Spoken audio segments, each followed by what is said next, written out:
Hello everyone, welcome to Namrata Educates. तो आज हम बात करेंगे एमपीएसआई 2026 के बारे में। जैसा कि क्लियर हो गया है कि अभी जो मध्य प्रदेश एसआई की परीक्षा होगी वो पुराने पैटर्न पर ही होगी।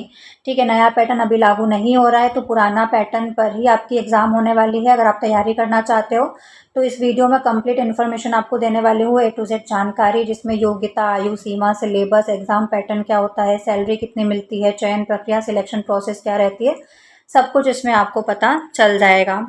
जैसा कि क्लियर हो गया है कि पुलिस भर्ती बोर्ड इस बार नहीं बन पाया है। जो आपकी परीक्षा होगी वो पुराने पैटर्न पर ही होगी। परीक्षा और साक्षात्कार के मापदंड, अंकों में कोई बदलाव नहीं है। वर्ष 2025 की भर्ती के नियम यथावत रहेंगे। 2026 में जो भर्तियां होने वाली है, 9,662 पदों को मंजूरी मिली है एमपी पुलिस के, जिसमें एमपीएसआई के भी काफ़ी सारे पद हैं। तो बहुत अच्छा मौका है, अगर आप वर्दी पहनना चाहते हो, 2 स्टार लगवाना चाहते हो तो तैयारी शुरू कर दो। पुराने पैटर्न पर ही आपकी परीक्षा होगी। जो आपका नोटिफिकेशन है वो बहुत जल्द आपको देखने को मिलेगा। नोटिफिकेशन आने के बाद आपको 1 से 1.5 महीने का समय मिलेगा। उसके बाद तैयारी के लिए ज़्यादा समय नहीं मिलेगा। तो आज से, अभी से अपनी तैयारी शुरू कर दो, क्योंकि कन्फर्म है नोटिफिकेशन बहुत जल्द आपको देखने को मिलने वाला है।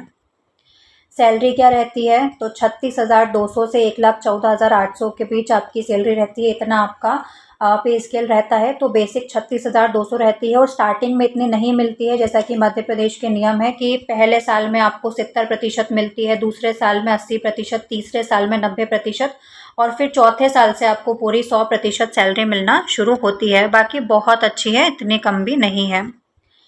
और बाकी दूसरी सुविधाएं भी बहुत सारी मिलती हैं।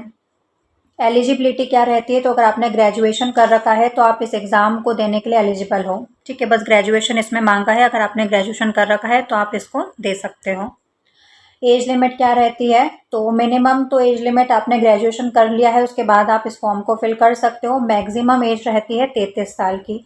इसमें भी कैटेगरी वाइज 5 साल का रिलैक्सेशन मिल जाता है। महिलाओं को भी 5 साल का रिलैक्सेशन मिलता है, तो 38 साल हो जाती है अधिकतम आयु। ठीक है, सिलेक्शन प्रोसेस। अब आते हैं सिलेक्शन प्रोसेस पर। तो सिलेक्शन प्रोसेस में सबसे पहले आपका प्रीलिम्स होता है, फिर मेंस होता है, फिर फिजिकल होगा, फिर इंटरव्यू होगा और फिर डीवी होगा। प्री, मेंस, फिजिकल, इंटरव्यू, इन सबको देख के हमने लास्ट टाइम भी देखा था 2025 में कि काफ़ी कम फॉर्म भरे गए थे। बाकी अगर आप चाहते हो तो काफ़ी अच्छी जॉब है। ठीक है, अभी से आप तैयारी करना शुरू कर दो। और अभी 2025 में एमपीएसआई का जो रिज़ल्ट आया उसमें हमने देखा कि ज़्यादातर जो एमपीपीएससी वाले बच्चे थे उनका सिलेक्शन हुआ, क्योंकि उनको आदत रहती है, उन्होंने प्री दिया होता है, मेंस भी लिखा होता है, तो उनके ज़्यादा सिलेक्शन हमको देखने को मिले हैं। ऐसा नहीं है कि जो पीएससी वाले नहीं थे उनका सिलेक्शन नहीं हुआ है, उनका भी हुआ है। अगर आप तैयारी करना चाहते हो तो सिलेबस पूरा अभी हम देखते हैं। आज से, अभी से अपनी तैयारी करना शुरू कर दो। ये देखिए, प्रीलिम्स जो प्रारंभिक लिखित परीक्षा है, प्रारंभिक परीक्षा प्रथम चरण में बहुविकल्पीय प्रश्नों पर आधारित परीक्षा आयोजित की जाएगी। 100 अंकों की होगी। तो 100 मार्क्स के 100 एमसीक्यूज आपकी परीक्षा में आएंगे, जिसकी अवधि 2 घंटे की रहेगी। 2 घंटे का टाइम आपको मिलेगा। और इसमें क्या क्या पूछा जाएगा, तो हिंदी भाषाई बोध, अंग्रेजी भाषाई बोध, विश्लेषणात्मक क्षमता, इतिहास, भूगोल, विज्ञान, नागरिक शास्त्र, बुनियादी कंप्यूटर ज्ञान, तर्क शक्ति और करंट अफेयर्स, ये सब आपसे पूछा जाएगा। प्रारंभिक परीक्षा सभी अभ्यर्थियों के लिए अनिवार्य है। ठीक है, तो ये प्रीलिम्स का आपका सिलेबस है। 100 नंबर के 100 एमसीक्यूज आपसे पूछे जाएंगे। 2 घंटे का टाइम आपको मिलता है और ये पूरा सिलेबस है। अब ये सिलेबस को पूरा मैं डिकोड करवा दूंगी, अगला वीडियो आएगा, कंप्लीट आपको सिलेबस और उसके टॉपिक में बता दूंगी। और अभी 2025 का भी पूरे जो पीवाईक्यू है उसको एनालिसिस किया है, उसके बेसिस पर किस टॉपिक से कितने प्रश्न पूछे जाते हैं, कौन सा इंपॉर्टेंट है, सब कुछ बता दूंगी क्या आपको पढ़ना है। तो नेक्स्ट वीडियो आएगा। फिर प्री के बाद होता है मेंस। मेंस में आपके 2 पेपर होंगे। प्रारंभिक परीक्षा में चयन के बाद मुख्य परीक्षा 2 अलग अलग सत्रों में आयोजित की जाएगी। ठीक है, प्रत्येक प्रश्न पत्र अधिकतम 300 अंकों का होगा। 2 पेपर होंगे आपके मेंस में, 300-300 नंबर के दोनों, जिसकी अवधि भी 2 घंटे की रहेगी। अब मेंस का जो पेपर 1 होगा, 2 घंटे का टाइम आपको मिलेगा, 300 नंबर का पेपर होगा। 2 पार्ट में रहेगा ये पेपर, प्रत्येक खंड 150 अंकों का होगा। तो मेंस का पहला पेपर जो 150 अंकों का होगा, प्रत्येक खंड में वस्तुनिष्ठ प्रश्न पूछे जाएंगे, तो एमसीक्यूज ही रहेंगे आपके लिए। गलत उत्तर के लिए 1/3 ऋणात्मक अंक दिए जाएंगे। तो मेंस में नेगेटिव मार्किंग थी 2025 में, और अब ईएसबी की परीक्षाओं में नेगेटिव मार्किंग स्टार्ट हो गई है। तो ऐसा हो सकता है कि इस बार प्रीलिम्स में भी आपको नेगेटिव मार्किंग देखने को मिले, और जो प्रश्न छोड़ दिए गए हैं उनके लिए कोई ऋणात्मक अंक नहीं दिए जाएंगे। प्रश्न पत्र द्वितीय 2 घंटे का होगा, 300 नंबर का। ये भी 2 पार्ट में होगा, 150 नंबर के 2 पार्ट रहेंगे। इसमें भी वस्तुनिष्ठ प्रश्न पूछे जाएंगे। गलत उत्तर के लिए 1/3 ऋणात्मक अंक दिए जाएंगे, 1/3 की नेगेटिव मार्किंग रहेगी। जो प्रश्न छोड़ दिए गए हैं उनके लिए कोई अंक नहीं काटा जाएगा। ठीक है। खंड ख 150 अंक के लिए तर्क शक्ति, डेटा निर्वचन, वस्तुनिष्ठ अंक पूछे जाएंगे। गलत उत्तर के लिए 1/3 ऋणात्मक अंक दिए जाएंगे। कैलकुलेटर की अनुमति नहीं होगी। अब पार्ट बी जो आपका मेंस है उसका सिलेबस हम देख लेते हैं।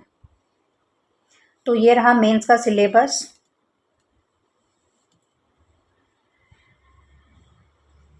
जो पेपर 1 होगा आपका मेंस का, सामान्य अध्ययन का 300 अंकों का, उसके 2 पार्ट रहेंगे 150 नंबर के। तो जो पार्ट 1 रहेगा 150 अंकों का, उसका सिलेबस है इतिहास और भारतीय समाज।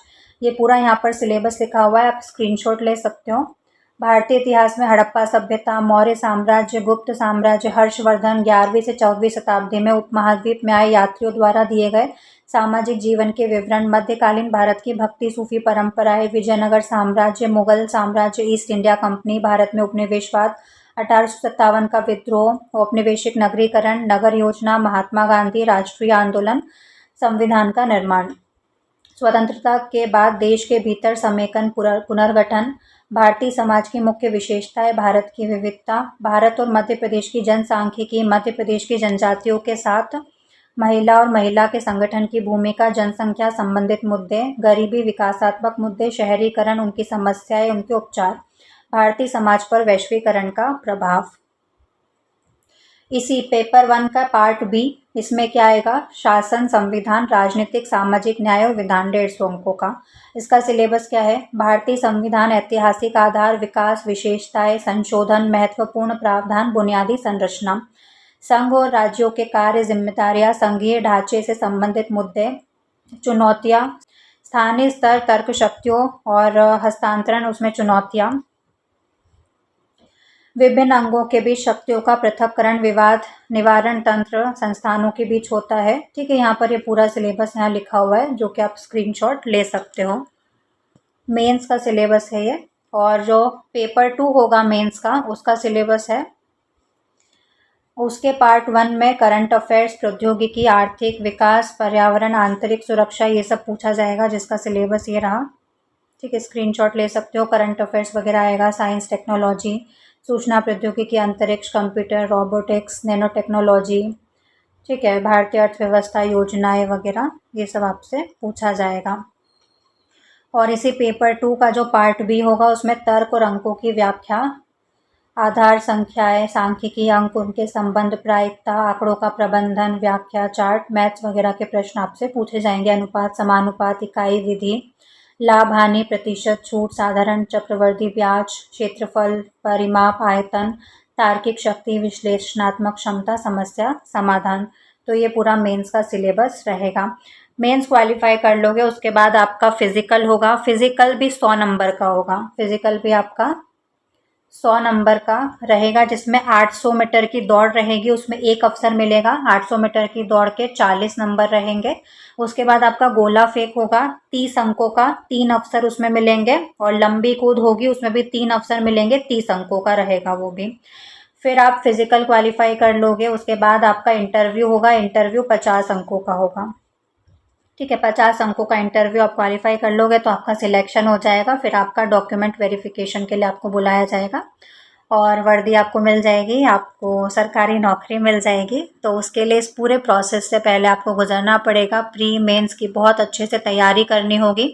अब यहाँ पर जो प्रीलिम्स का सिलेबस लिखा है, हिंदी, इंग्लिश, विश्लेषणात्मक क्षमता, इतिहास, भूगोल, विज्ञान, नागरिक शास्त्र, बुनियादी कंप्यूटर ज्ञान, तर्क शक्ति, करंट अफेयर्स, इसमें क्या क्या पूछा जाएगा ये सब मैं आपको नेक्स्ट वीडियो में बता दूंगी। तो चैनल को सब्सक्राइब नहीं किया है तो सब्सक्राइब करना, बेल आइकन ज़रूर से प्रेस करना, ताकि जो वीडियोस आने वाले हैं उनकी नोटिफिकेशन आप तक ज़रूर से पहुंच जाए। पीडीएफ के लिए टेलीग्राम चैनल ज्वाइन कर लेना। टेलीग्राम का लिंक आपको डिस्क्रिप्शन बॉक्स में मिल जाएगा। हम मिलते हैं नेक्स्ट वीडियो में, आज के लिए बस इतना ही। जय हिंद।